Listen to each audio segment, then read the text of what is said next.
Jessica Iskandar laporkan oknum penyidik Polda Bali ke Divisi Propam Polri. Artis peran Jessica Iskandar dan suaminya Vincent Verha serta kuasa hukumnya Roland E. Potu menyambangi Divisi Propam Polri di Jakarta pada Senin 12 September 2022. Adapun kedatangan Jessica Iskandar bersama kuasa hukumnya untuk membuat laporan terkait kasus soal mobil. Roland E. Potu menjelaskan laporan tersebut merupakan buntut penyitaan mobil pemain film Delova yang dilakukan oleh oknum polisi terkait dugaan ketidakprofesionalan dan arogansi. Sebelumnya, Jessica Iskandar dilaporkan seseorang yang tak disebutkan identitasnya. Roland menjelaskan kronologi mengenai penyitaan mobil milik Jessica Iskandar, yang mana saat itu pihak penyidik datang di kediaman Jessica Iskandar untuk mengamankan mobil tersebut.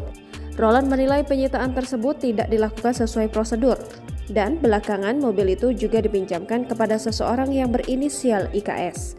Menurut Roland, sebelum mengambil langkah hukum melaporkan oknum polisi tersebut ke Divisi Propam Polri, sebenarnya Jessica Iskandar sudah melayangkan surat ke Polda Bali tertanggal 22 Agustus 2022.